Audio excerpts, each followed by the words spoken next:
Draft is 4.973 meter. He's saying 4.973. Somebody else can validate it and confirm if the draft is right or not.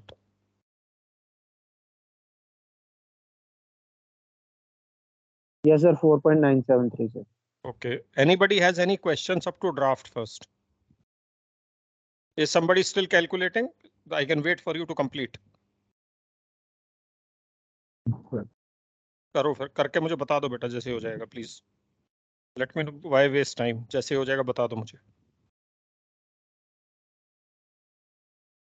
In the mean time जिन्होंने कर लिया वो मेरे benefit के लिए मुझे एरिया ऑफ ट्राइंगल सेपरेटली दे दो. मैं यहाँ लिखना चाहूंगा एरिया ऑफ ट्राइंगल कितना हो जाएगा बेटा.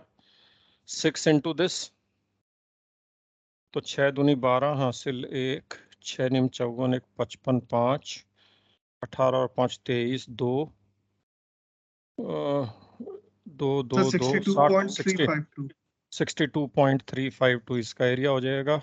12 8 96 960 ये हो जाएगा और ये हो जाएगा 36 ये हो जाएगा 11 तो 11 6 66 6 33 और 6 39 56.57 36 point 56.57 56 तो नहीं हो रहा बेटा. 2 से भी तो डिवाइड करोगे ना. जी सर. 22/7 इंटू 36/2 ना. अच्छा तो 11 6 66 6 33 और 6 39 डिवाइड बाय 7. सॉरी 7 से होगा डिवाइड. Okay my mistake. मैं 11 से कर रहा था. 7 5 35 4 7 6 42 4 7 5 35 5 7 7 49 1 56.571. Am I right? Yes sir. 56.556 आ रहा है. 5 अच्छा किस पर 22/7 लिया. 3.14 ले 22/7 से करो. 2/3.14.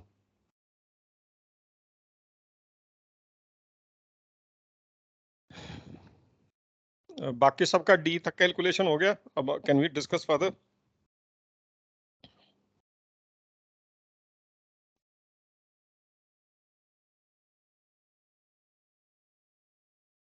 $56.571 है बेटा. 56. जी सर. ओके ड्राफ्ट तक हो गया बेटा. Any question up to draft? No. Okay. Now this underwater volume, what is center of buoyancy? It is the geometric center of the volume of displacement. And what is KB?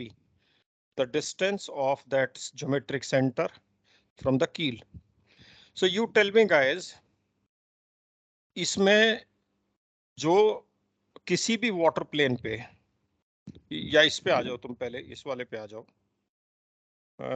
Let me make the cylinder again. ये जो cylindrical चीज है इसकी जो अगर ये इस water इस हाइट पे फ्लोट कर रहा होता यहाँ पर डी पर तो इसका केबी कितना होता है. ये जो सर्कल है ये कील है हमारा. इसका केबी कितना होगा सर इसका? D/2 sir. D/2. Okay very good शाबाश. अगर ये इसकी जगह ये इस तरह से होता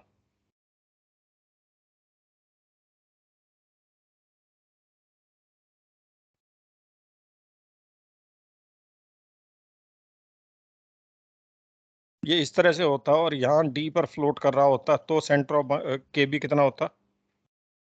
कील से भी D/2 ही रहता सर. D/2. क्यों D/2 होता है ये? Okay now let me change something. Okay now let me change the diagram. अगर ये ऑकवर्ड मैं वो बना दूं सिलेंडर तो क्या है कुछ और ही बन गया कोनिकल थिंग. अगर ये डी पे फ्लोट करेगा तो क्या यहाँ भी केबी D/2 होगा? यस और नो? नहीं सर. नहीं होगा. इन तीनों में क्या फर्क आ रहा है? फर्क ये आ रहा है कि this volume comprises of same area of the base. Correct? Yes. This one comprised of same area of the base. This one does not comprise. Area of the base here is different from area of the base here from here, and therefore KB is not D/2. Am I clear what I said? Yes sir. समझ गए बेटा? तो ये बताओ इसमें जो under water volume होगी, now coming to your question here, is the underwater volume comprising of same areas of water plane right from keel to the water line? कील से वाटर लाइन तक किसी भी ड्राफ्ट पे अगर वाटर प्लेन देखोगे, is it going to be the same shape or is it going to be the same shape as in this case or this case, or is it going to be Yes, sir. different shapes as in this case? Same shape, sir. Same shape. So therefore KB will be half the draft, right beta? Yes, sir. Okay, what you can write in this case is, if you want to write a line, as the underwater volume or volume of buoyancy, whatever you want to say, correctly should be buoyancy, but you want to write underwater volume, it's okay. As the volume of buoyancy comprises of identical water planes from keel to water line,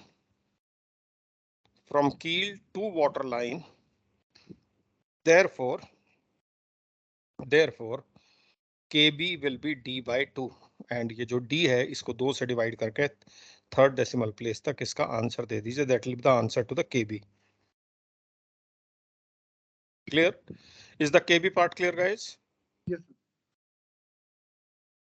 Okay. Now when it comes to, अब ये देखो, अगर मैं इस cylinder को लिटा दूं और ये शिप बना, इस शिप को मैं ऐसे ले लूं, ये सिलेंडर मालूम, अब मैं सिलेंडर की बात कर रहा हूं, कितना पानी में कितना नहीं है उसको छोड़ दो, अगर मेरी ये ऐसी बॉडी होती तो अब नेचुरली ये जो एरिया इस एंड पे है, कहीं भी मैं क्रॉस सेक्शन देखूंगा, anywhere if I visualize the cross section, is the cross section going to be circular, yes और no? Yes. Is it going to be circular, yes or no, guys? Yes, sir. And is it going to be the same circle, same size circle, Yes, sir. identical? Correct. Since this body comprises of circles stacked with each other, तो इसका जो geometric centre है, do you agree it will be mid length L by 2 पे होगा, हाँ या नहीं? Geometric center. Yes, sir. L by 2. L by 2 पे होगा, ठीक है? Yes. ठीक है, इसका मतलब जैसे हमने इसमें अभी वाटर प्लेन के कॉन्टेक्स्ट में देखा था, अगर हमें KB LCB देखना हो तो हम क्या देखेंगे कि जो वॉल्यूम ऑफ बॉयंसी है उसका जो cross sectional under water area है, cross sectional under water area at any point along the length, if it is identical, then LCB will be half the length. Do you agree with me? Did you get my statement? बोलो भाई. Sir. अब ये बताओ, इस case में आओ, अगर आप कहीं भी वाटर प्लेन को काटोगे तो क्या आप क्रॉस सेक्शन को काटोगे कहीं भी अलोंग द लेंथ, तो क्या हर जगह क्रॉस सेक्शनल एरिया आइडेंटिकल आएगा इस शिप का, यस और नो? नहीं सर. नहीं आएगा. इसका मतलब इस शिप की जो KB है, वो LCB है, वो L by 2 नहीं आएगी. करेक्ट बेटा? Yes, sir. So one thing is this, that it will not be L by 2. So let's first square up that part, that it's not going to be L by 2, guys. Okay. Unlike this one where it was L by 2. So we'll have to calculate it by moments. Now you tell me, अगर मैं, ये notebook है मेरे पास, इसका हर page एक जैसा है, ये एक पेज है, इसका ज्योमेट्रिक सेंटर कहाँ है? यहाँ पर, इंटरसेक्शन ऑफ डायगोनल्स, क्योंकि ये रेक्टेंगुलर है. दूसरे वाले का उसके डायगोनल्स. तो जब ये पेजेस को मैं ऊपर नीचे रखता जाऊंगा, क्या सारे वाटर प्लेन एरियाज के, क्या सारे एरियाज के ज्योमेट्रिक सेंटर एक ही लाइन में आएंगे, यस और नो? करेक्ट बेटा? Yes, sir. अगर वो एक ही लाइन में आएंगे तो इसका मतलब जो वॉल्यूम बनती है इसकी, उसका भी ज्योमेट्रिक सेंटर इसी लाइन में आएगा। करेक्ट बेटा? Yes sir. Right? Yes sir. तो अगर मैं इस किसी भी वाटर प्लेन का हाफ टेंड से डिस्टेंस निकाल लूं, एलसीएफ निकाल लूं, तो do you agree that LCF and LCB in this case will be equal? इसमें कैसे एल एक मिनट बेटे, अगर ये एक एरिया था, मान लो इसकी नोटबुक की, मान लो ये मेरा शिप है, बॉक्स शेप्ड शिप है, इसकी लेंथ मान लो 20 मीटर है, तो ये जो वाटर प्लेन एरिया है ये रेक्टेंगल होगा। ये सर इसके सेंटर में इसका एक मिनट, इसका एलसीएफ कितना होगा?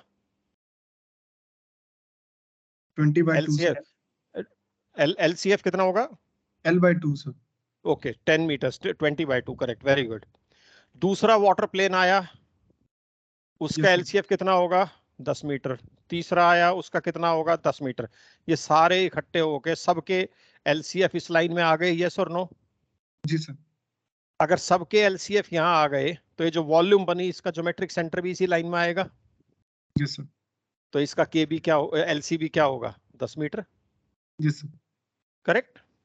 Yes sir. अंडरस्टूड, यस और नो? हाँ, इसका क्लियर हो गया sir.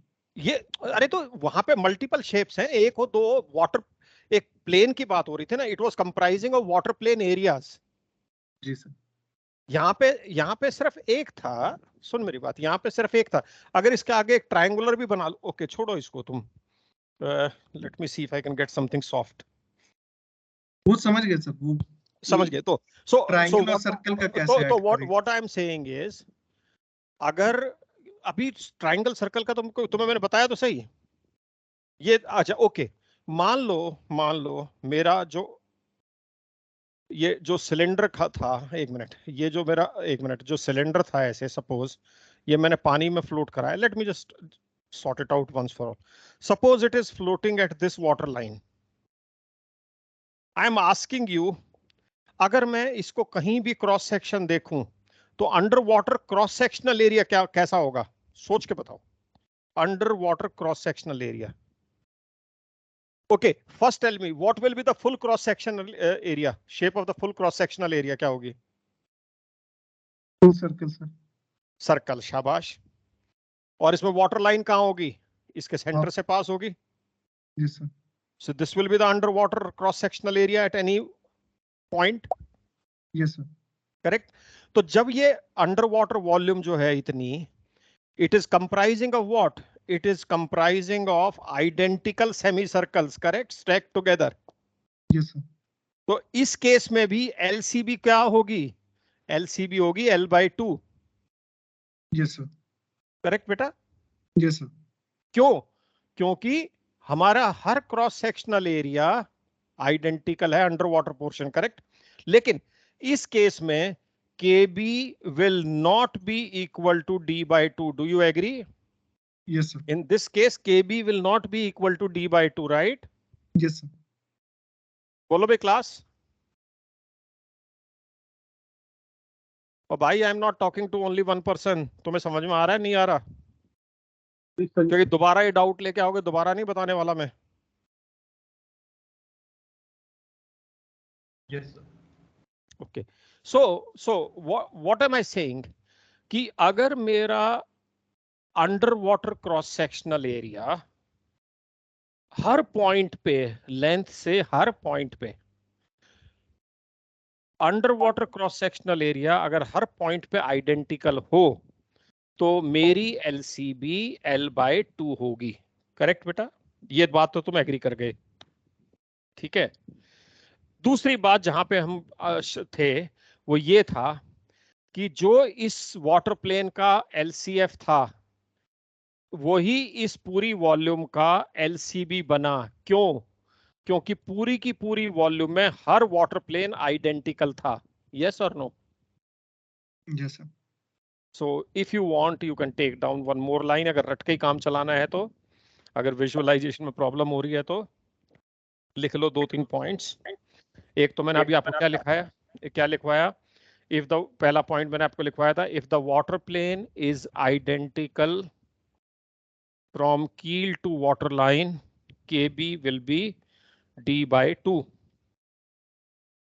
Okay okay, second point आप लिख लो, if the under water cross sectional area, only under water now, water plane तो अंडर वाटर थे ही क्योंकि कील से वाटर लाइन तक की बात हो रही थी.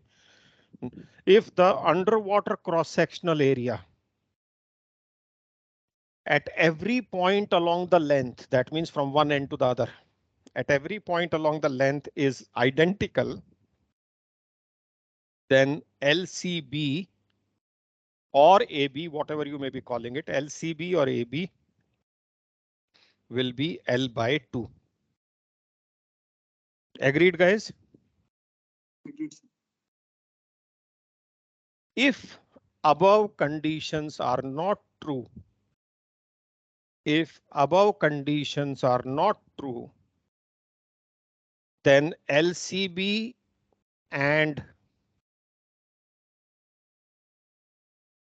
KB and LCB shall be calculated by principle of moments. Shall be calculated by principle of moments. And now one more important point. अब इसके लिए तुम क्या कर सकते हो, अगर तुम्हें सिर्फ LCF के साथ नहीं पंगा करना तो कोई बात नहीं. अब मोमेंट्स का क्या करोगे, आपकी जो अंडर वाटर वॉल्यूम है, अब ये ड्राफ्ट याद रखना, मैंने मिटा दिया है, तुमसे पूछ लूंगा मैं बाद में. जो भी ये ड्राफ्ट है बेटे, अब ये देखो, जो अब अगर तुम्हें वो वाटर प्लेन के साथ LCF के साथ LCB में प्रॉब्लम हो रही है, उसको छोड़ दो फिर थोड़ी देर, I don't want to confuse you on that. जो अब ये अंडर वाटर वॉल्यूम है इस वाटर लाइन तक, do you agree this under water volume will comprise of volume which is of the triangular bow plus volume which is of the rectangular middle portion and the volume of the semicircular stern. This you agree with me?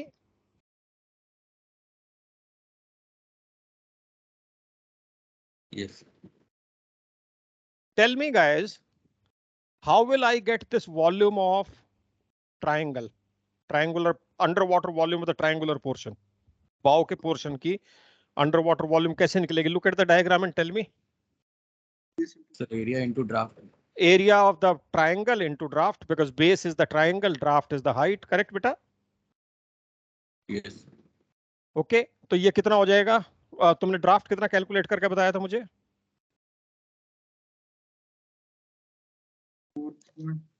हाँ जी, 4.97. 97, आगे भी था कुछ बेटा. 4.974, sir. 4.97. Okay, सो जो triangular portion की volume क्या होगी बेटा, मल्टीप्लाई करके बताओ. 62.352 इंटू 4.974, फटाफट मल्टीप्लाई करो.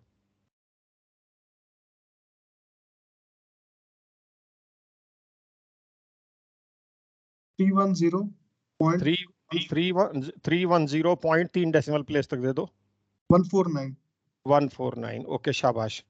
What will be the underwater volume of the rectangular portion? That will be the rectangular base area, that is 960 multiplied by this draft. So 960 multiplied by 4.974, deo jara volume. 4775. 4775. 0.04. 040 is it? Yes, sir.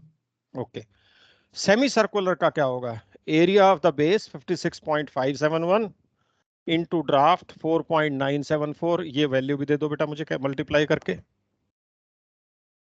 281.386, sir. Okay, very good. अब बेटा इन तीनों volumes का अगर हमें geometric centre निकालना हो combined, तो Simpson's rules याद करो. आपके अलग अलग एरियाज होते थे, आप उनका मोमेंट लेके एरिया का ज्योमेट्रिक सेंटर निकाल लेते थे. आपकी अलग अलग वॉल्यूम्स होती थी, आप उसका मोमेंट लेके ज्योमेट्रिक सेंटर निकालते थे ना, Yes, कभी sir. केबी में कभी एलसीबी में, करेक्ट? सो सेम कॉन्सेप्ट लगेगा. अगर मुझे इसके अबाउट चाहिए मुझे एलसीबी, अगर ये आफ्टर परपेंडिकुलर है, तो ये बताओ मुझे, ये जो मेरा अच्छा इसने तुम्हें एलसीबी पता है क्यों नहीं निकालने दिया? बिकॉज तुम्हारे को ये फॉर्मूला नहीं आता सेमी सर्कल का। ओके वो तुम्हें फेज 2 में कराऊंगा बढ़ते ही। इसने ये यहाँ पे जानबूझ के एलसीबी निकालना इसलिए गायब कर गया because you do not know the geometric centre of a semi circle, that's why he is intentionally avoided it. Okay but मैं तुम्हें कॉन्सेप्चुअली बता देता हूँ, चलो वैल्यू तो मैं तुम्हें फॉर्मूला नहीं बताऊंगा अभी। मान लो इसका ज्योमेट्रिक सेंटर यहाँ पर है G1 पे, इसका ज्योमेट्रिक सेंटर यहाँ पर है G2 पे, इसका ज्योमेट्रिक सेंटर है यहाँ पर G3 पे। तो ये डिस्टेंस D1 हो जाएगा बेटा, ये डिस्टेंस D2 हो जाएगा, ये डिस्टेंस D3 हो जाएगा, करेक्ट? जी सर। तो क्या होगा? We'll take the moments about after perpendicular. V triangle into D3 plus V rectangle into D2 plus V semicircle into D1, वो टोटल लॉन्गिट्यूडनल मोमेंट हो गया वॉल्यूम का, अंडर वाटर वॉल्यूम का, और उसको टोटल वॉल्यूम से डिवाइड कर देंगे तो वो हमारा LCB आ जाएगा। Now why I am not putting the values is because you have not learned this formula of geometric centre of a semicircle which you will do in phase 2। Okay बेटा? Yes sir. That's why LCB is intentionally not asked. Okay, fine. Because of the semicircle involved. ठीक है, so basically आपको फिर moment से use करना पड़ेगा। यही चीज अगर आपकी जैसे मान लो अगर मैं आपको एक क्वेश्चन आप लिख लो, मैं दे रहा हूं अभी आपको। The a barge comprises a barge 40 meters in length, a barge 40 meters in length, a barge 40 meters in length comprises of identical cross-sectional areas,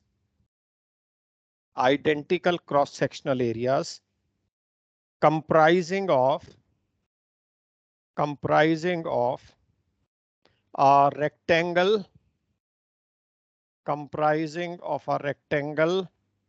atop, that means above a triangle. Okay. The cross section comprises of a rectangle above a triangle.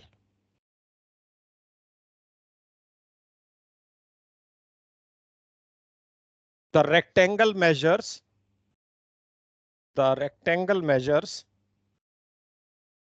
10 meters in breadth and 4 meters in height.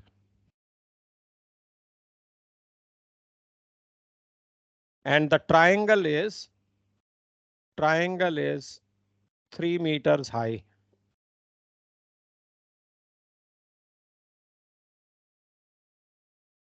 Okay. Triangle is 3 meters high. और बाकी जो information है उसको जहाज से correlate करके बनाना है तुम्हें। अगर बीच में मिसिंग चीजें हैं तो you have to use your doing it in naval architecture, so it has to be linked to the ship structure. Okay. तो ये हो जाएगा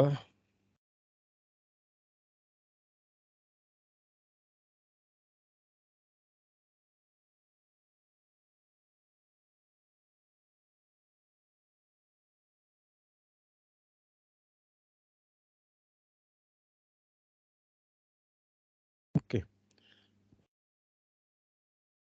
The barge displaces 2,000 tons.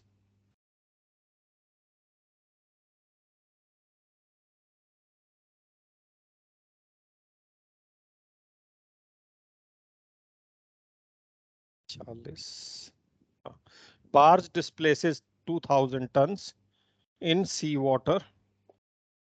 Calculate its KB and its AB, yeah, LCB, whatever you want to call it. Is the question clear, beta?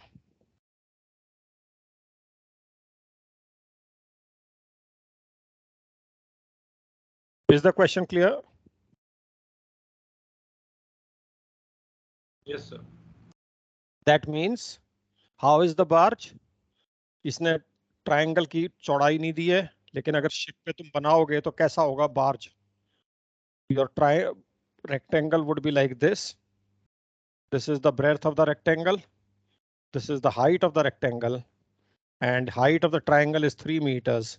So obviously the triangle is like this, and this would be the shape of the barge, and this barge is 40 meters long. Is the diagram clear, guys?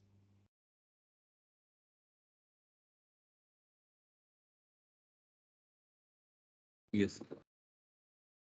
Correct, beta? Can you please find out what will be the draft of this barge? Please find out the draft of the barge.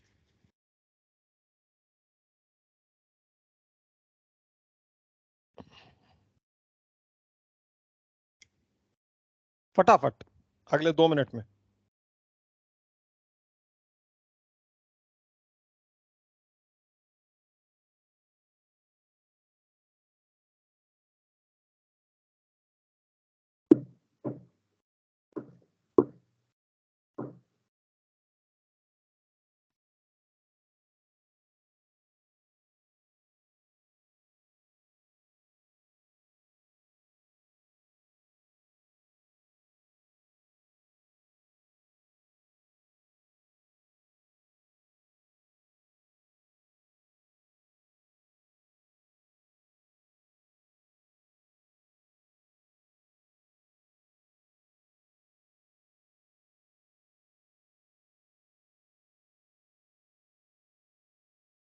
हाँ जी, कैसे निकाला?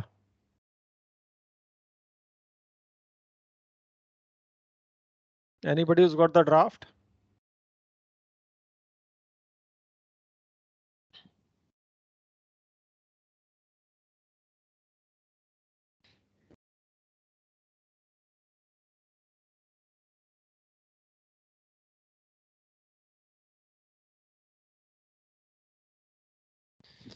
Or let me change the question. Anybody who's facing problem in getting the draft?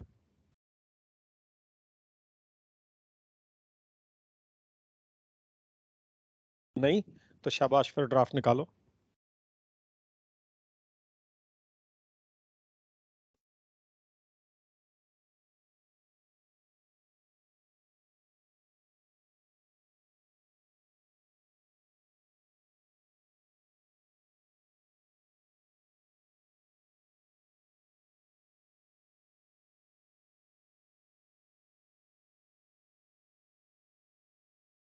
This has to do with law of flotation, nothing else here.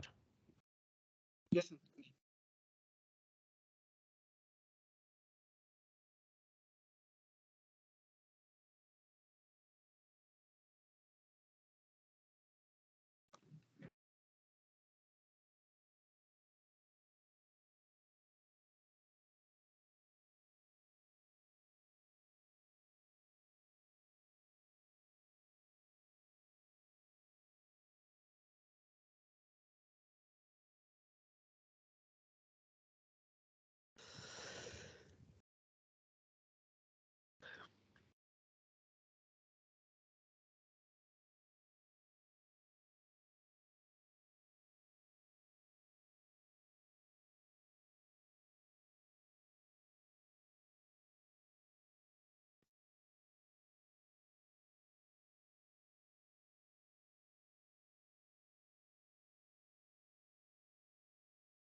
हाँ जी.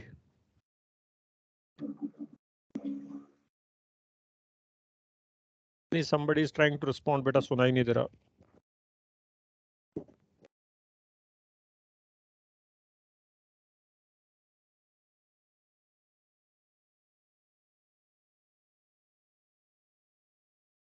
अगर तुम draft नहीं निकल पाओगे तो सारे के सारे फेज 1 छोड़कर प्री सी में चले जाओ तुम लोग.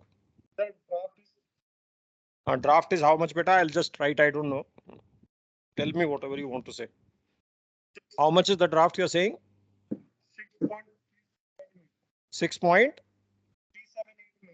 6.878. Did I hear you correct? 6.378 378. 378. Okay. Anybody else who wants to validate or give another answer?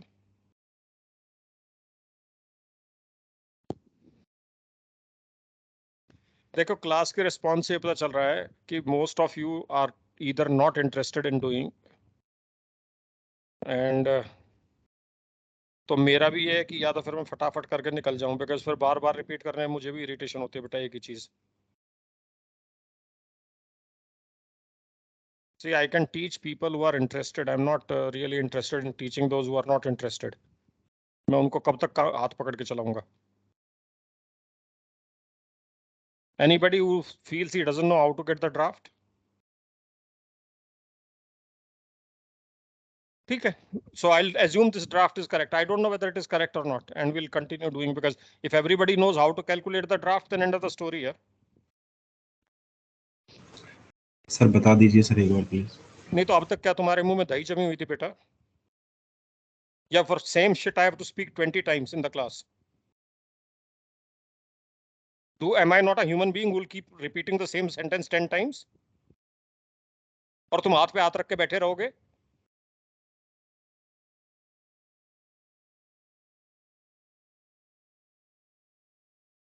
ये कहां से तुमने सीखना? मुझे नहीं पता तुमने प्रीसी और सेकंड मेट किसके साथ किया है. I really wonder with who has taught you all these years. You don't have the bloody courtesy of responding to the questions also. When 20 times did I ask you that does anybody need support in calculating draft? Did I ask this question? Yes sir. So where were you then? Why this bloody 5 minutes has been wasted for everybody? उस time कहां गए थे तुम जब मैं तुमसे question पूछ रहा था ये? I'm sorry yaar. I'll stop taking initiative. I'll just do the ritual of completing the syllabus then. I'm sorry, this is not the type of class I would like to teach.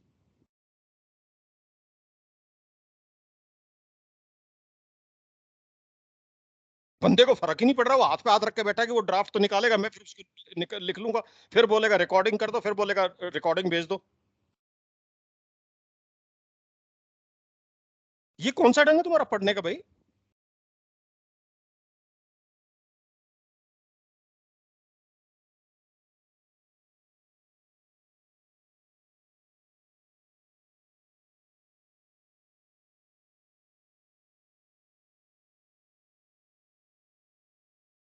And you are not the only one. You are just getting bashed because you opened your mouth. Most of the class is like this. So whatever I'm saying is not targeted at you in person. It's targeted to all those characters who are just looking at the board and don't want to learn. अब पता क्या होगा इससे? आज की class के बाद I am not going to stop cross the line. जितना तुम डाउट लेके आओगे उतना एड्रेस करके उस क्वेश्चन को वहीं क्लोज कर दूंगा. जैसे वो पीछे वाला क्वेश्चन था, there was no need for me to unnecessarily rake up on one more question. आगे से this is the line I'm going to follow then. तुम ले आओ डाउट, जितना क्वेश्चन होगा उतना बता के उसको क्लोज कर देंगे वहीं पे. तो ये कौन सा ढंग है यार? कुछ करना धरना है नहीं.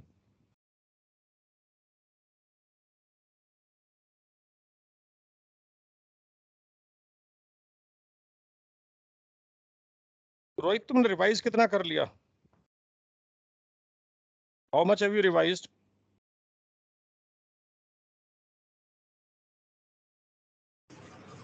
सर रिवीजन चल रहा है सर इसका. नहीं, how much, my question is how much have you revised. मैंने ये नहीं पूछा रिवीजन चल रहा है या नहीं चल रहा.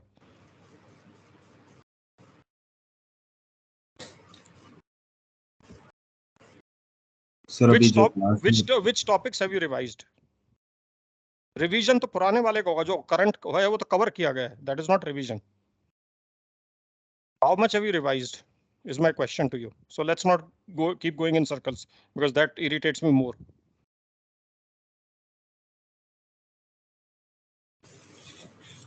सर अभी तो कुछ ज्यादा किया नहीं है सर, मतलब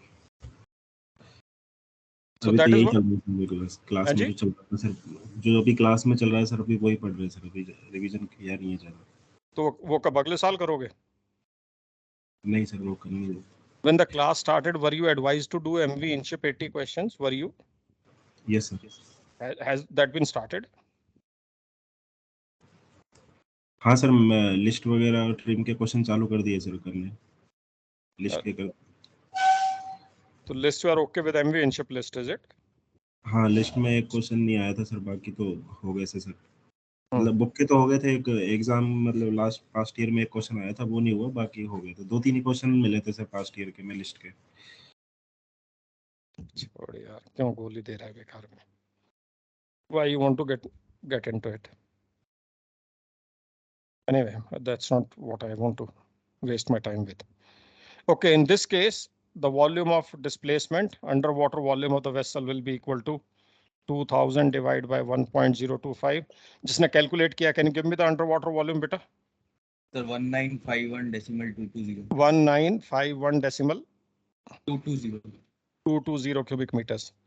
Now, the vessel will go under the water till this underwater volume is reached. Now, uske liye, it can reach in the triangular portion. It may reach at the intersection of the two sections, or it may be in the rectangular portion. So what we'll do is we'll calculate once that if the vessel is floating at this draft of 3 meters, which is the height of the triangle, if the vessel is floating at this draft, then how much would be the underwater volume of the vessel?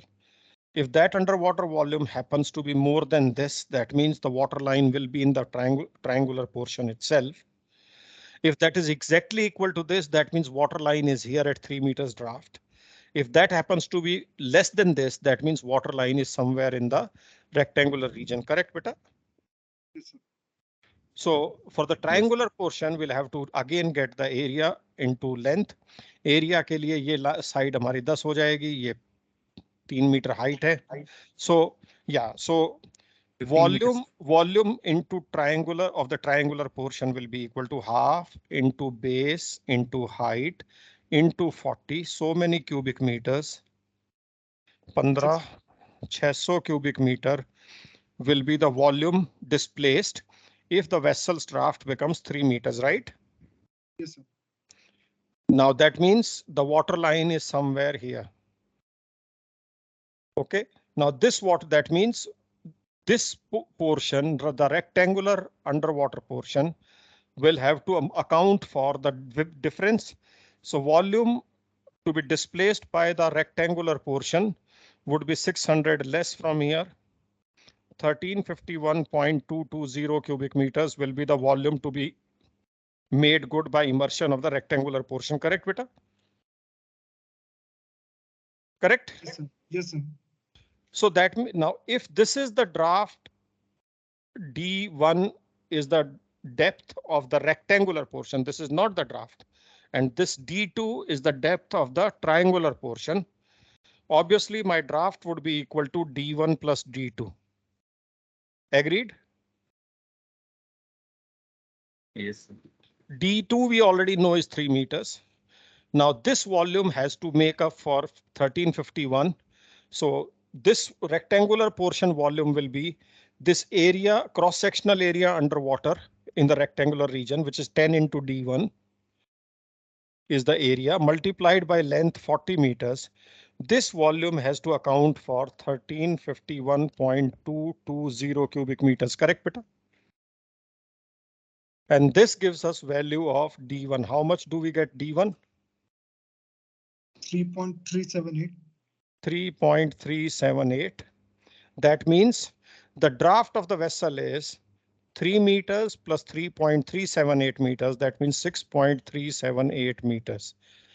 I hope the calculations are correct. I am assuming that calculations are correct. Then this is the method to get this draft of the vessel.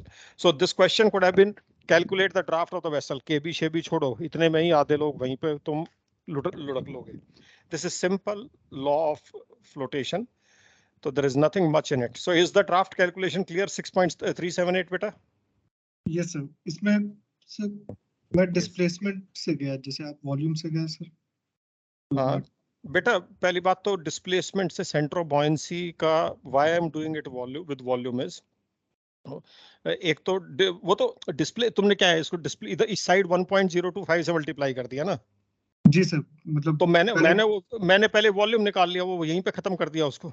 ठीक है sir, आपका तरीका better. Anyway whichever it doesn't make a difference. So हमारा जो इसकी इस वाले की अंडर वाटर वॉल्यूम है दैट इज 600 क्यूबिक मीटर्स, और ये वाले की जो अंडर वाटर वॉल्यूम है that is 1351.220 cubic meters, and total of course is 1951. Now you tell me in this case, do you think KB is D by 2, yes or no? नहीं sir, नहीं, क्यों? क्योंकि वाटर प्लेन कील पे कुछ होगा, उसके ऊपर कुछ और होगा, उसके ऊपर कुछ और होगा, यहां जाके वाटर प्लेन रेक्टेंगुलर एक सेम हो जाएगा। यहां से यहां तक का वाटर प्लेन आइडेंटिकल है, लेकिन यहां पर जो रेक्टेंगुलर वाटर प्लेन है उसकी breadth is continuously increasing, correct? Yes sir. Therefore sir KB will, हाँ जी बोलो। सर जो वैसे ये ट्रायंगल है इसका तो सेंट्रोइड लेके भी कर सकते हैं ना सर, फ्रॉम द एपेक्स 2/3। बेटा अगर बेटा बेटा बेटा बेटा बेटा बेटा बेटा बेटा उसी से करेंगे, पर पहले तो ये तो D/2 है, यानी पहले अगर D/2 है तो क्यों करने की जरूरत? अगर D/2 होनी है तो खाली ड्राफ्ट को 2 से डिवाइड कर देंगे ना, व्हाई गो इन सर्कल्स? जी sir. So what we are just trying to first agree is that it is not D/2, right? That you agree? Yes sir. अब क्या होगा? अब हमें दोनों वॉल्यूम्स का, एक वॉल्यूम ये है, एक वॉल्यूम ये है, इनकी रिस्पेक्टिव KB, इसकी KB1, now this is what you were telling me. What is the KB1 of the triangular underwater volume that will be the centroid of this triangle, beta? That's what you're trying to tell me, right? Yes sir. Yes. And this will be 2 meters. It is 2/3 from the vertex, 1/3 from base. Height is 3 meters. So KB1 is 2 meters. Do you agree? जी sir. Yes. Where will be the centroid of this volume? The centroid of this volume will be here. ये कितना होगा? ये होगा 3.378 का half, correct बेटा? Yes. और उसमें 3 ऐड कर देंगे तो this will be the KB2, ये वाली। How much KB2 comes to 1 6 12 1 8 16 1 1.689, so 4.689 is it? Yes sir. 4.689 meters. अब हो गया हमारा KB, जो निकालेंगे वो क्या होगा बेटा? KB का फॉर्मूला हो जाएगा जो हम सिम्पसन्स रूल्स में भी यूज किया है, volume of the triangular portion into KB1, volume of the rectangular portion into KB2, divided by the total volume, that is volume of rectangle plus volume of triangle, and that will give us the KB of the vessel. Do you agree with this formula? This we have done, used lot of times in Simpson's rules, right? Yes. Movement by And, keel divided by so this will get this vertical moment beta of the volumes divided by the total volume, right? yes sir. So how much it comes to beta? You will get the value of KB this way. So इसमें moment हमें vertical KB के लिए लेने पड़े थे. KB was not half of draft as in the question that was asked at the beginning of the class.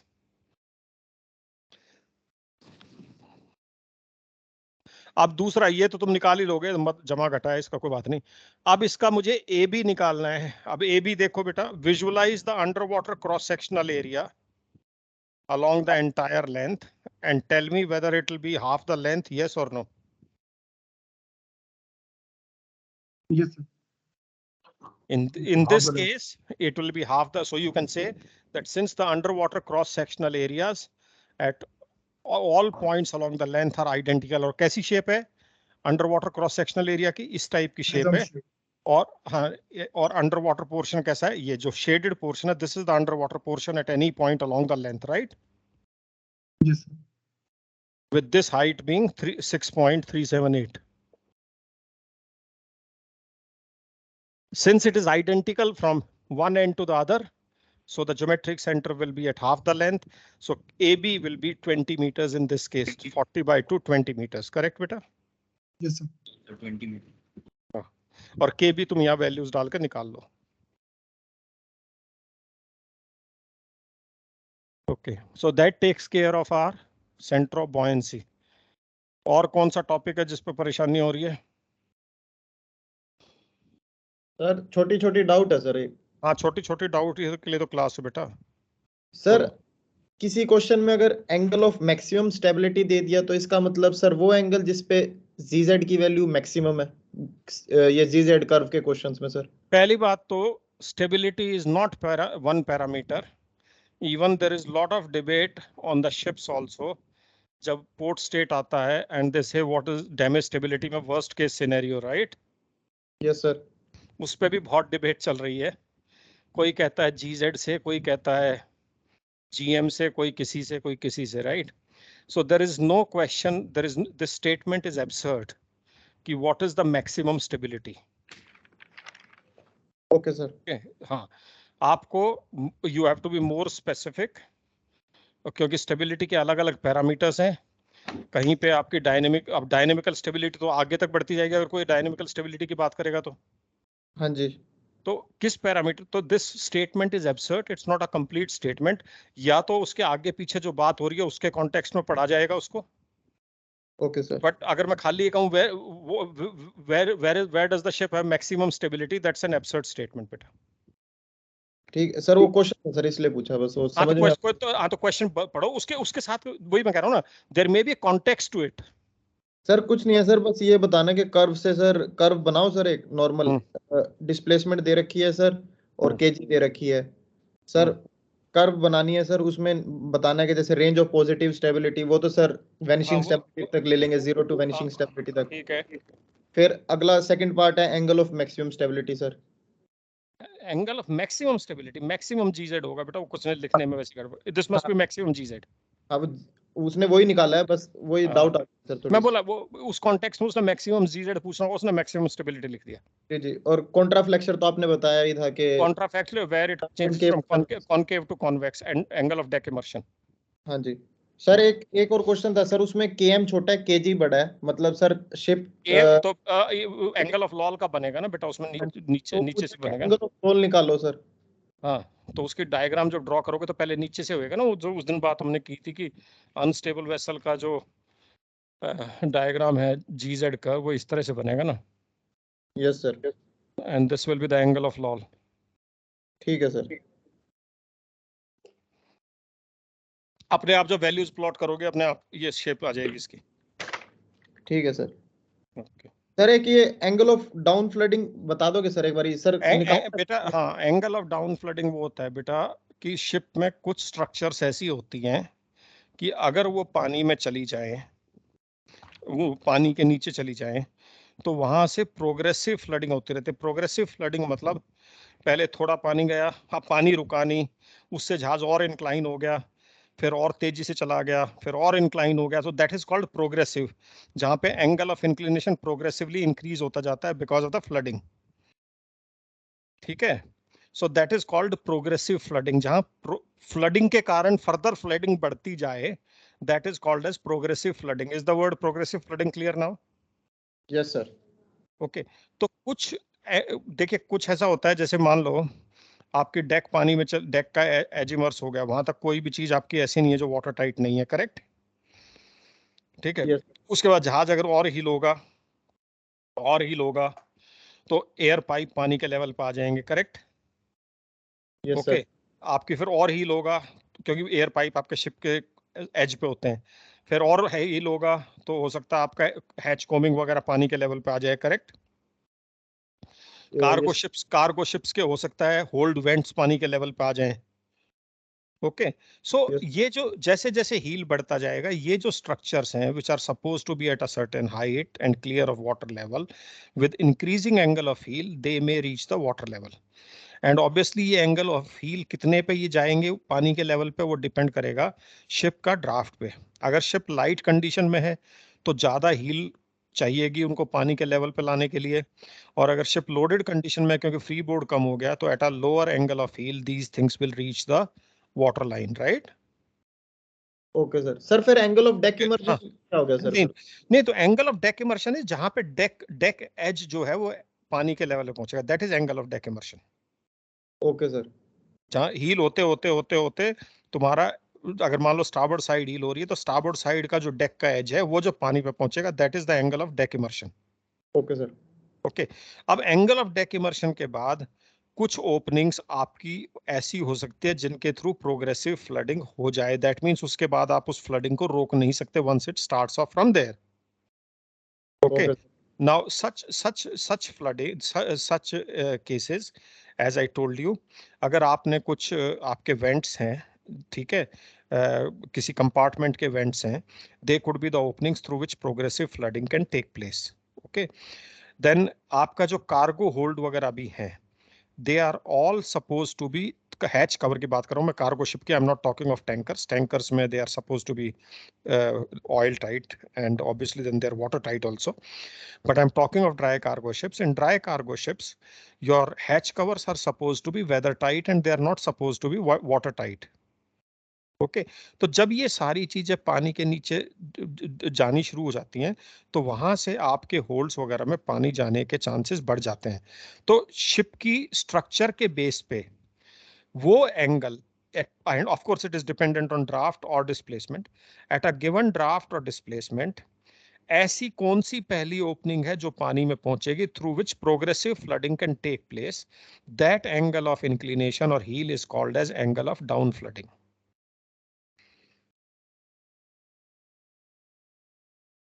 Okay sir.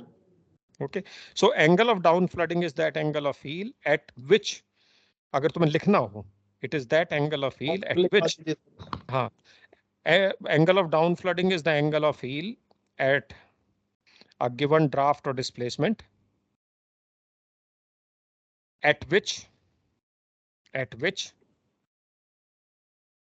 an opening through which progressive flooding can take place, an opening through which progressive flooding can take place goes underwater or reaches the water level surface, whatever you want to say, water surface के बाद वो underwater ही जाएगी। So that angle of heel is called as angle of down flooding। ठीक है बेटा? Okay sir. Sir, is the angle of heel at a given draft or displacement at which opening through which progressive flooding can take place is called as angle of down flooding, and that will be angle of down flooding at that displacement, obviously at that draft, right? Okay sir. At different drafts you'll have different angles of down flooding on the same ship also, right? Okay sir. Sir, angle of down flooding can be before the angle of deck immersion and can be after. No. It cannot be before angle of deck immersion, but sir जैसे अभी कुछ ships होती है sir, उनके कोई side, मतलब जो ship side होती है वो बेटा there the openings are supposed to be, you have to have the provisions of closing them watertight. Once you have closed something watertight, it is as if the thing has become as if the opening does not exist, no? Okay sir, okay, it means it will be always after angle of deck immersion. Correct. और बताओ sir, जैसे आपने जीजेड curve से सिखाया था sir, GM निकालना, GM initial.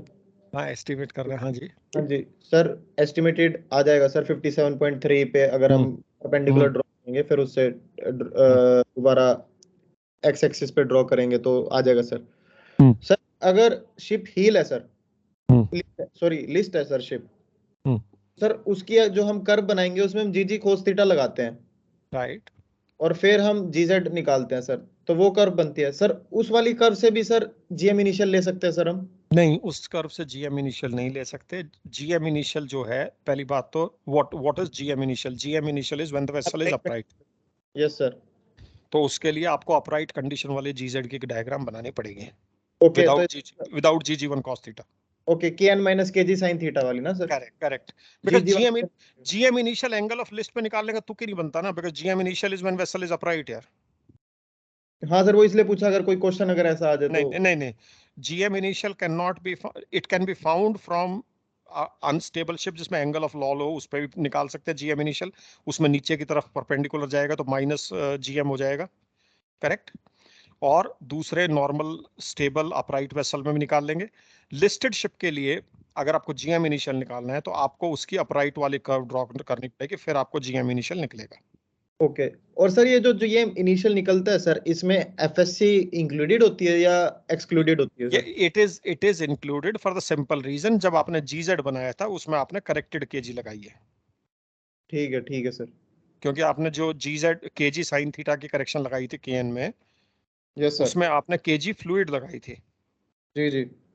तो ये जो GM आएगा ये भी फ्लूइड आएगा बेटा। Okay sir. ठीक है। और आपने जैसे ग्रेन के क्वेश्चन करवाए थे सर, कई कंपार्टमेंट जैसे partly field and trimmed. Sir अब क्वेश्चंस में अगर ऐसे दे दे खाली वॉल्यूमेट्रिक हीलिंग मूवमेंट, कोई दिया हुआ है उसमें, हाँ उन्होंने जी। वॉल्यूमेट्रिक हीलिंग मोमेंट सम करके दिया है, एक में 3300 या कुछ ऐसी वैल्यू दी हुई है पास पेपर्स में। हाँ जी, तो सर उसमें उतना हाँ, तो उसमें दो वैल्यूज दी हुई हैं, एक है फिल्ड इन कंपार्टमेंट की कोई वैल्यू दी है, मान लो 4000 क्यूब मीटर 4, ठीक है। हाँ एक जी पार्टली फिल्ड कंपार्टमेंट्स की मान लो 3000 मीटर 4, राइट। सर, उसमें तो मल्टीप्लाई कर देंगे पार्टली करेक्ट, हाँ, तो टोटल जो वॉल्यूमेट्रिक हीलिंग मोमेंट हो जाएगा वो 4000 प्लस 3000 इंटू 1.12।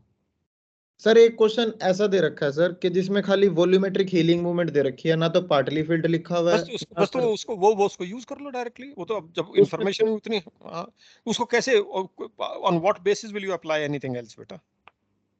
ठीक है, तो बस उसको सर एक हम उस वॉल्यूमेट्रिक हाँ, हीलिंग। उसको न्यूमरेटर में डालो और लैम्डा 0 निकाल लो। ठीक है सर। ठीक है सर।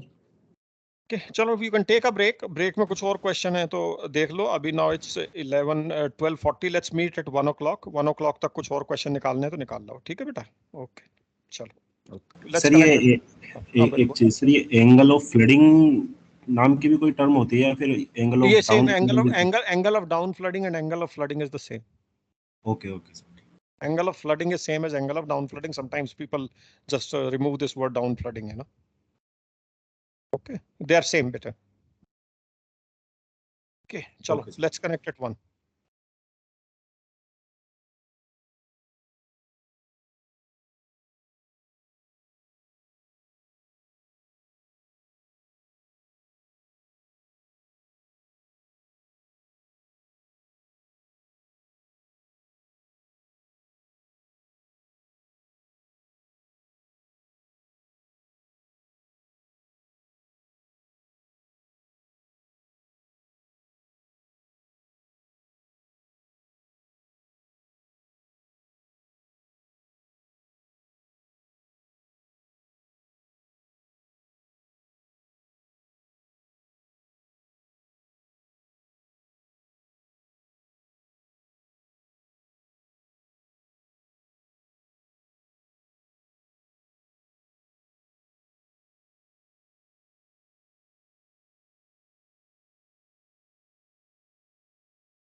हाँ जी बेटा, कुछ और डाउट्स बोलो। सर एक ग्रुप में क्वेश्चन भेजा सर, थोड़ा बता दो उसके बाद। अभी ले बेटा, ग्रुप में भेजा है तो अभी ले। Sir mark patch.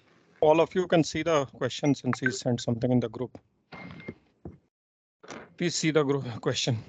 March patch, February, March. Okay. ये तो एक तो रोहित ने भेजा है। हाँ जी, एक ये था सर, इसके बाद सर एक ये क्वेश्चन था, जीजेड कर्व का ही है सर ये। ओके ठीक है, तो आई फर्स्ट ओपन रोहित वाला question. A ship displacing 8500 ton GM is given. Okay, is listed 2.5 degrees on the port side. A weight of 60 tons on deck. 3.5 meters to port of center line is to be discharged over to the starboard side using a derrick. Okay. ये GM बेटा -1 तो नहीं होगा मेरे ख्याल से, GM 1 metre होगा मेरे ख्याल से। ये GM -1 तो नहीं होगा, ठीक है। Is I hope that is not the concern Rohit. मैंने कहा GM का तो कंसर्न नहीं था तुम्हारा। No sir. ओके ठीक है। Okay, calculate the list when the weight is picked up by the derrick plumbed over the water. ठीक है, let me just take down the values on board.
Okay.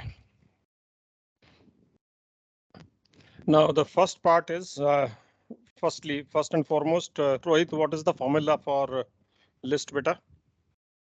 Sir tan theta is equal to GG1 upon GM. Very good. GG1 upon GM. Shabash. GM initial. Okay. Now in this case, let's just focus on the first part first. When it is lifted when it lifts the weight. Okay. When it lifts the weight, then what would happen? Would the GM change? Yes or no? Yes, sir. GM will change. देखिए tan theta change, list कब change होगी? या तो ये change हो या ये change हो या दोनों चेंज हो, करेक्ट बेटा? जी सर। Yes, तो sir.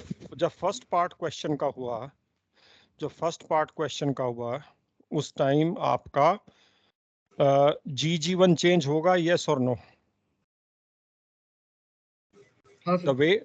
weight is picked up by the derrick and it is plumbed over the same location where the weight was earlier kept.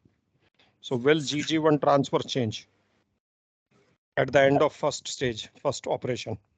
No sir, GG1 transfers will not change sir, because Okay. weight तो उधर ही है ना। Does everybody agree GG1 transfers will not change? But sir दिमाग में ऐसा आया था कि मतलब जो वेट जो उठा लिया उसने, तो फिर वो वेट शिफ्ट होगी जहाँ पे वो डेरिक लगा हुआ है उधर नहीं चला जाएगा, मतलब जहाँ पे वो डेरिक का हेड No, no, नहीं, तो डेरिक का हेड कहाँ पर है? Where is the Derrick head? Transversely, where is the Derrick head in the first stage? है। डेरिक हेड जो है that is 21 meter above the keel and with an outreach of 10 meter from the center line. No, no, but जब उठाया तो कहाँ, कैसे उठाते हो तुम? क्रेन से सामान उठाते हो तो क्या करते हो? क्रेन के हेड को कहाँ लेके जाते हो? उस क्रेन वेट के ऊपर क्रेन तक का ले जाते हैं। वो तो वेट वेट के ऊपर ही वेट जाता है। तो जब उठाओगे तो क्या हाँ। वेट की ट्रांसवर्स पोजीशन शिफ्ट होगी? सेंटर लाइन से उसकी कुछ भी चीज चेंज होगी? नो सर, वो हेड No. उधर ही रहेगा। तो weight is, the head is plumbed over the weight, no? जी सर। Yes sir. So उसका center of gravity of the weight may have shifted from deck to the derrick head, but does it change its position with respect to the center line? No no No. If that does not change, so there is no reason for GG1 to change, right? Yes sir. है ना? Yes Okay. So what will happen is, will the GM initial change? GM initial can change because of change in KM, change in kg, or change in FSC. Is there any reason for the FSC to change? नो। No. Weight is still on board. No, sir. Yes So सर। FSM is not changed, displacement has not changed. KM, in this case तो KM would not change.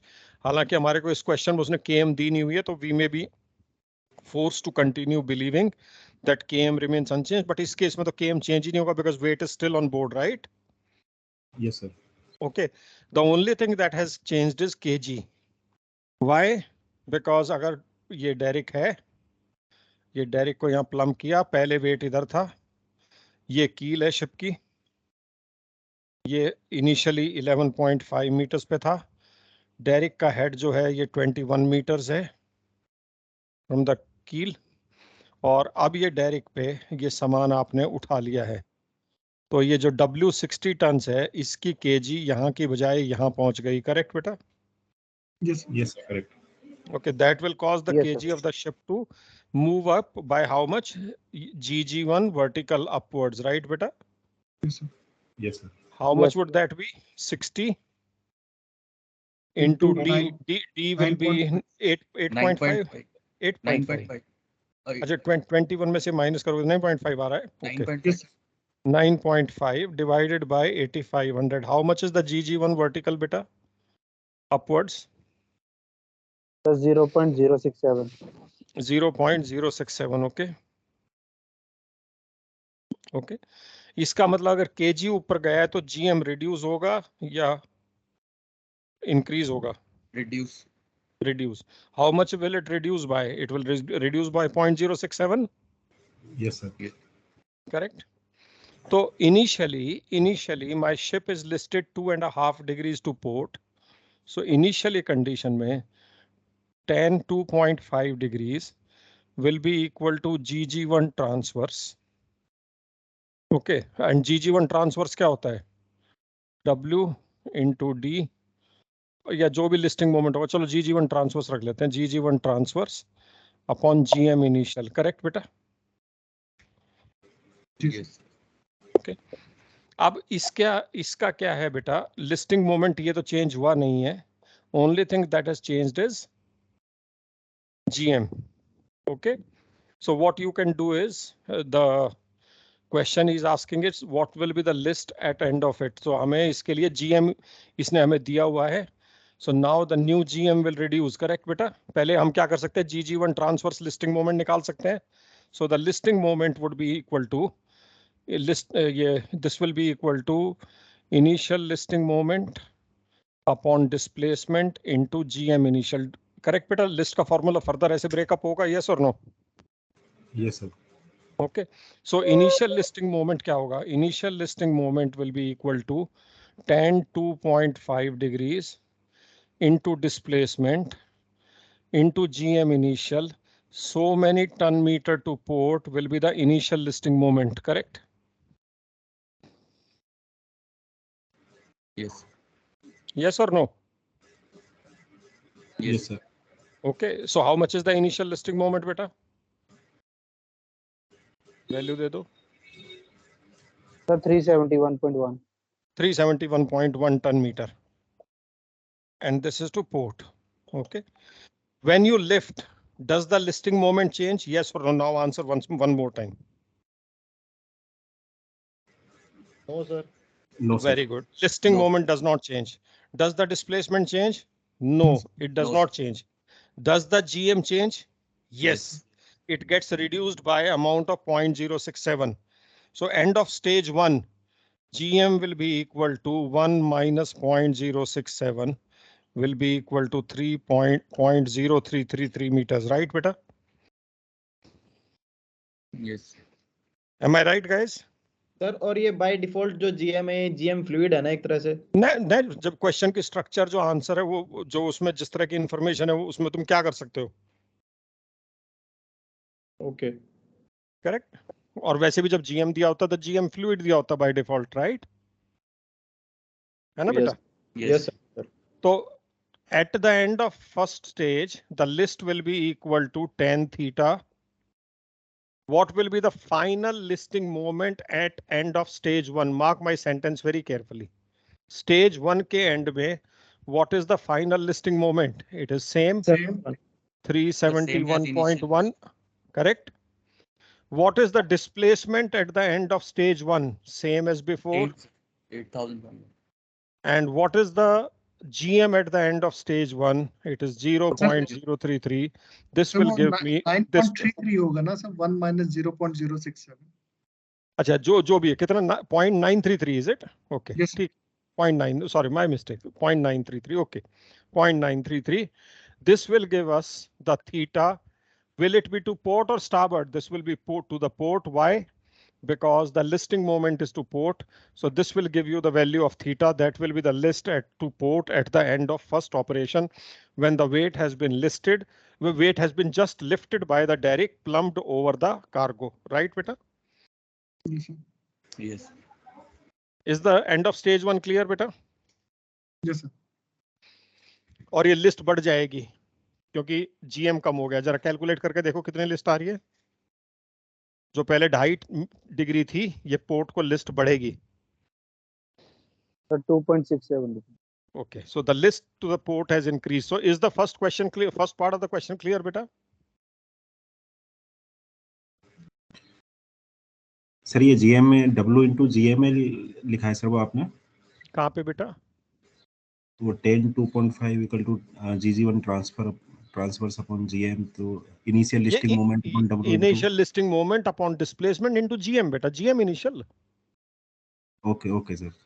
ये GM initial, ये भी GM initial था ना, तो GM initial remains. ये basically GG1 क्या है? GG1 is W into D. जितने भी listing moments हैं उनको W से divide करोगे.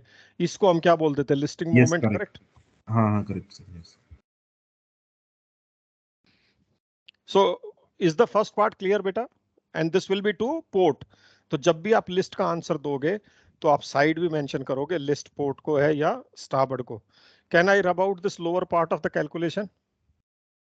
Yes. Okay. When you do the second part, do not worry about the first part. Do the second part completely independent of the first.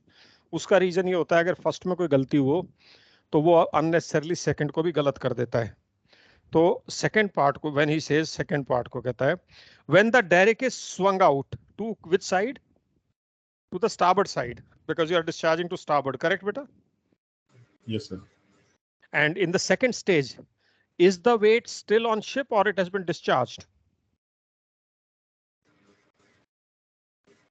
It is to be discharged over the starboard side.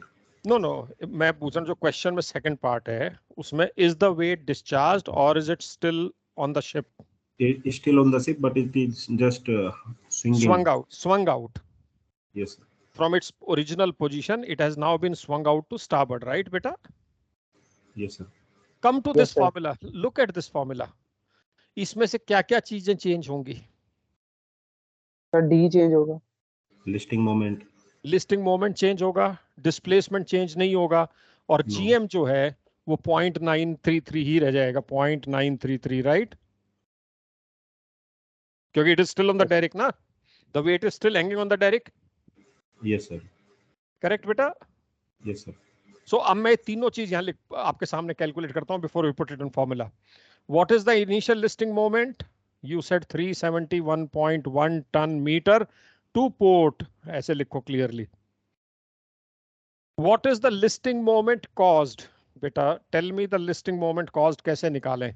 पहले wait कहाँ था, जब swing हो गया तो कितना swing हुआ, किसको किससे मल्टीप्लाई करूं, और फिर लिस्टिंग मोमेंट को नाम दो पोर्ट या स्टारबोर्ड. पहले जो कार्गो था वो सेंटर लाइन से 3.5 मीटर पोर्ट में था. जब वो स्विंग आउट होगा स्टारबोर्ड को तो डायरेक्ट की जो रीच है, आउट रीच है, वो 10 मीटर है. तो कितना ट्रांसफर शिफ्टिंग कितनी हुई? 13.5. 13.5. So listing moment caused will be 60 tons of weight into 13.5 ton meter to starboard. Correct बेटा? Yes. इनका एल्जेब्राइक सम करके मुझे फाइनल लिस्टिंग मोमेंट दो बेटा, और नाम के साथ.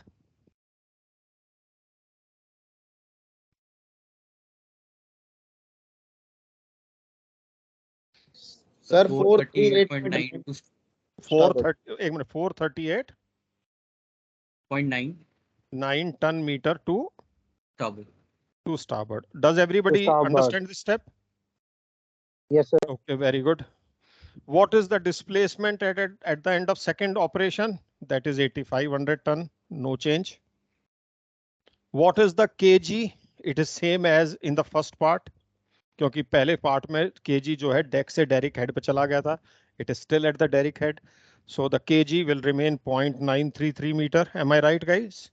Sorry, gm, not kg. Gm will remain 0.9. GM initial will remain 0.933 meters. Correct? Agreed? Yes, अब इन तीनों को वापस इस फॉर्मूले में डाल दो, थीटा मिल जाए, 10 थीटा टू स्टारबोर्ड मिल जाएगा. That will be the answer to the second part. Numerator में 438.9 आ जाएगा, डिनोमिनेटर में 8500 और 0.933 आ जाएंगे, and that will give you the list at the end of second operation, and that will be to starboard. बोलो बेटा, समझ में आ गया? Yes, sir. 3.16 starboard. ओके, ये कुछ सर, नहीं है ऐसे- बेटा. हाँ बेटा बोलो. सर ये थ्योरेटिकली सर ये करेक्टेड लिस्ट नहीं है ना वैसे देखा जाए तो, because GM her bar he change होता है, जैसे हमने देखा था वो जीजेड का उसे. नहीं तो बेटा ऐसा है, this list will not be accurate, but 2-2.5-3 degree तक इसमें ज्यादा इनएक्यूरेसी नहीं आएगी. मैंने ये भी कहा था कि 4, 5, 6, 7 डिग्री 6-7 डिग्री तक तो हम जीएम को आराम से यूज कर लेते हैं ना इनिशियल को. करेक्ट? इनएक्यूरेसी इनएक्यूरेसीज नहीं, इसमें भी इनएक्यूरेसी होगी, but this inaccuracy will be small. The amount of inaccuracy will increase as the inclination keeps increasing, right? Yes sir, जो हम वैसे लिस्ट निकालते हैं जीजेड का उससे, वो दैट इज मोर एक्यूरेट है ना sir? If there is a take to be between the two, then that is more accurate. Okay sir. So is this question clear, guys? Yes, sir. yes, sir. तो list एक component को देखो ना यार. That is the best way to understand these questions. नहीं तो फिर question को याद करते रह जाओगे. You just have to go to very basic fundamental, break it down, deal element wise, and you will be able to figure out क्या करना है उसमें. Okay, now let me see what other question you have sent on the group.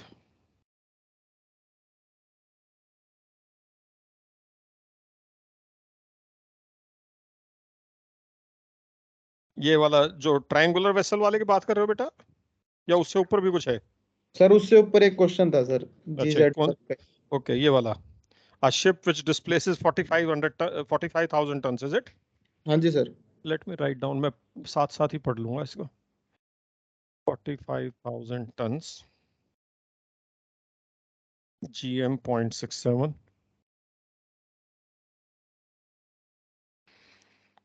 The cross curves show constant value of GZ for any displacement from 43,000 to 45,000 inclusive. Okay, तो that means वहां तक kn की value change नहीं हो रही है, gz की value change नहीं हो रही है.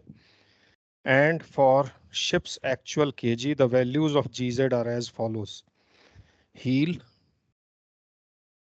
gz 0, 15, 30, 45, 0, 15, 30, 45, 60, 75, 90, 60, 75, 90. Values are 0, 0.22, 0.71, 0.1, 1.05, 1.02, 0.85, and 0.56. Okay. 2,000 tons of cargo is then discharged. So minus 2,000 tons is discharged from a position 17 meters below the center of gravity of the ship.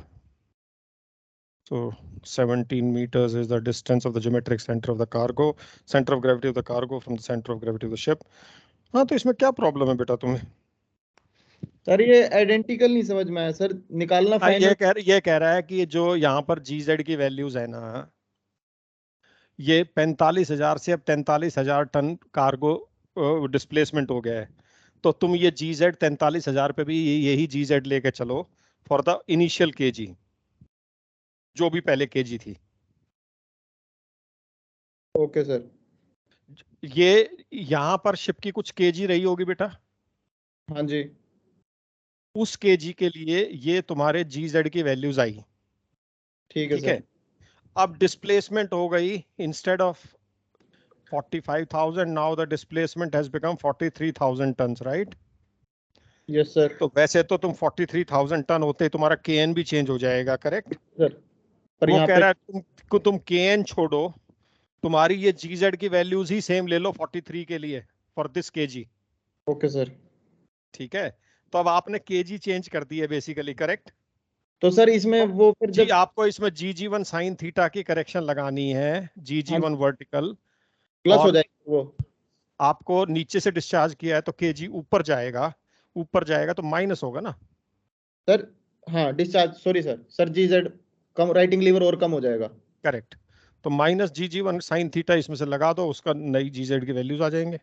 Ji sir, ये question हम इसलिए कर रहे हैं क्योंकि normally जो आपने जो 89 क्वेश्चन करवाया था उसमें डिस्प्लेसमेंट सेम थी, सिर्फ वेट ऊपर. पर इसमें क्वेश्चन में उसने दे दिया ना कि इसमें क्वेश्चन में उसने दे दिया कि 45,000 और 43,000 के लिए जीजेड की वैल्यू सेम है जब तक कि केजी सेम रहे for the ships KG. Question में दे दिया ना उसने.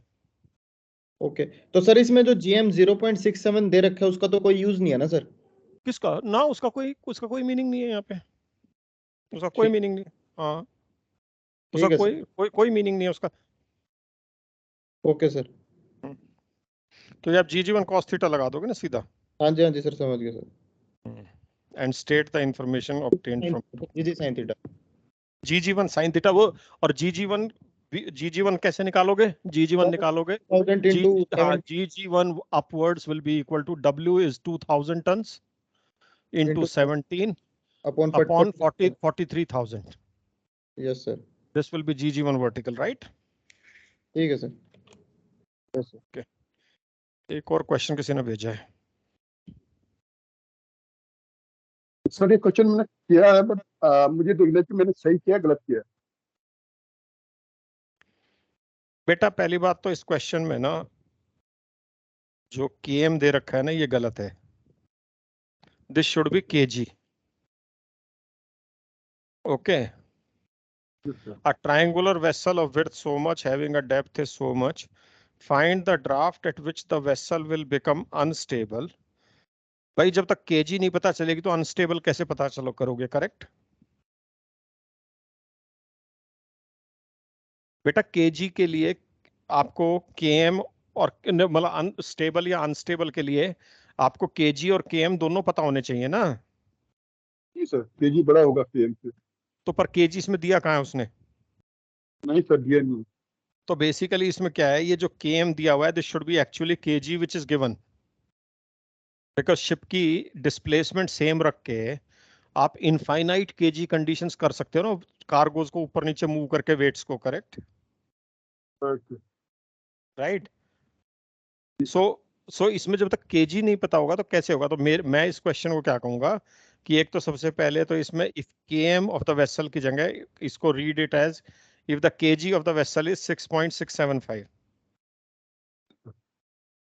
और सर अगर इसमें हम KM equal to KB plus BM करें तो वैसे नहीं होगा? नहीं ना, केबी प्लस बीएम तो कर दोगे, पर अनस्टेबल तो जब तक केजी नहीं पता तो अनस्टेबल कैसे करेगा तू? अनस्टेबल नहीं कर पाऊंगा sir. stability is not dependent only on km, no, it is also dependent on kg ना। Yes, so if the kg अगर इस जहाज की kg बिल्कुल मैं कील पे ले आऊं थियोरेटिकली, ठीक है, फिर तो 1 मीटर पे भी स्टेबल हो जाएगा वो, है ना? तो जब तक kg नहीं पता होगी तो आप स्टेबिलिटी कैसे एड्रेस करोगे इसकी? देखिए, या तो इसका क्वेश्चन ये होना चाहिए, या अनस्टेबल स्टेबल को छोड़ दो, या तो क्वेश्चन ये होना चाहिए what is the draft at which km will become 6.675, right? Yes sir, तब तो निकल जाएगा। Correct, okay. या फिर मैं इसको kg लिखूं और मैं पता करूं किस ड्राफ्ट पे km kg के बराबर हो जाएगा, वहां पर gm 0 हो जाएगा, राइट? Right sir. है ना? Yes sir. ओके, ठीक है। तो somewhere I have to basically see कि kg गिवन हो। ये क्वेश्चन में again there is a problem with the question. मैं इसको यूजुअली क्या करता हूं, मैं इसको करता हूं कि कहां पे gm 0 हो जाएगा। So I read this question as if the kg of the vessel is 6.675, then we find the draft at which km will become equal to kg, and at that draft gm will become 0।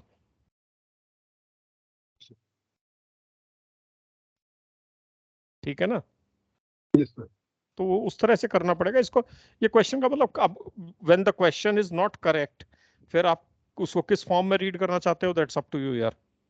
क्योंकि KG के बिना तो आप ये at what draft will it become unstable, अगर KM मेरे पास है KG है नहीं, तो मुझे क्या पता ड्राफ्ट किस ड्राफ्ट पे केजी कम ज्यादा होगी यार। Yes sir, you done. For the same draft you can have so many KG conditions ना। Yes sir. So therefore the question has some issue. तो मैं तो इसमें क्या कहता हूँ बच्चों, कहता हूँ अगर ऐसा क्वेश्चन रिपीट हो जाए कई बार, हमारे को किस चीज पे हेज करना है, हमें हेज करना है एमएमडी में रिपीट के, अगर गलत क्वेश्चन रिपीट भी हो जाए तो एक तो इसको केजी रीड करके you find out the draft at which KM will become equal to KG, बस। ठीक है, ओके। ये I think that's all you can do in this question, nothing more then that. और बताओ भाई।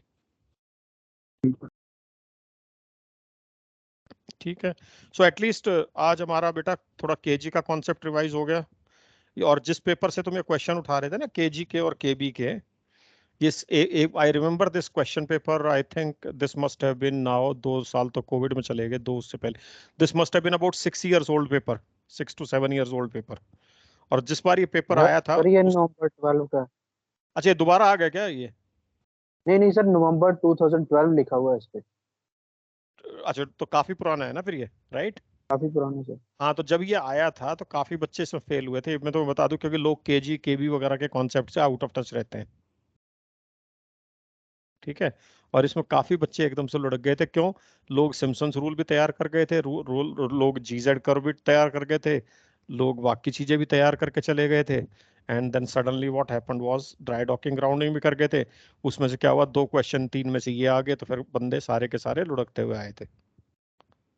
तो सर अब अगर ये क्वेश्चन नहीं गलत है तो सर अगर हम इसको थोड़ा सा भी अटेम्प्ट कर देंगे तो सर नंबर तो पूरे मिलेंगे। बेटा मैं तुम्हें चाहे कुछ भी कह दूं, अब इसका सच में किसी को नहीं पता, बट अटेम्प्ट करो, जरूर करो।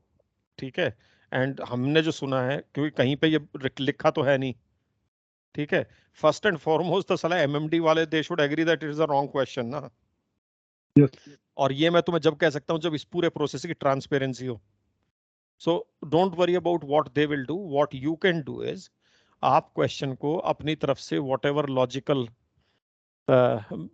Process you can follow, try follow that and leave it to luck. Then मैं तो इसको यहीं पे कह के खत्म करूंगा। आई डोंट वांट टू से कि तुमने अटेम्प्ट किया तो नंबर पूरे मिलेंगे, आधे मिलेंगे। जो पास होते हैं वो कहते हैं नंबर मिल गए होंगे, जो फेल होते हैं वो कहते हैं नंबर नहीं मिले होंगे। So there is no point in deliberating that, उसको छोड़ दो। there is no transparency in this system, and जहां से अब क्या होता है nobody knows. हमें इतना पता है कि क्वेश्चन सही है तो नंबर मिलते हैं, गलत है तो नहीं मिलते. क्वेश्चन गलत होता है तो क्या होता है, मॉडरेशन होती है, सबको पूरे नंबर मिलते हैं, जिन्होंने अटेम्प्ट किया उनको मिलते हैं. nobody knows यार, because it is nowhere written कि क्वेश्चन गलत हो तो आप अटेम्प्ट जरूर करना तभी नंबर मिलेंगे. अगर मैंने रीड करके मेरे को पता चल गया क्वेश्चन गलत है तो व्हाई शुड आई अटेम्प्ट यार. एनीवे, बट कहते हैं लोग कि अटेम्प्ट जरूर करो. तो जैसे ये केएम वाला क्वेश्चन था, इसमें what you need to do is you calculate the draft at which you will reach this KM and leave it there. ठीक है, और बताओ. ठीक है, it's good that we have done it. कल अगर तुम और डाउट ले आओगे तो डाउट सेशन हो जाएगा. अगर तुम कल डाउट नहीं लेके आओगे then I will start with the I will revise in fact एक पुरानी एक्सरसाइज ट्रिम टाइप ए जिसमें हाइड्रोस्टैटिक पर्टिकुलर्स फिक्स्ड रहते हैं and how the trim changes, how the drafts can be calculated. So I will be taking up that question exercise tomorrow because that will be used, its concepts will be quite extensively used when we do the dry docking and grounding. ये जब हमारी exercise खत्म हो जाएगी then we'll launch our dry docking and grounding. ठीक है guys? Okay बेटा, चलो ठीक है. I'm just stopping the recording and I'm pushing out of the meeting. चलो, thanks. Yeah.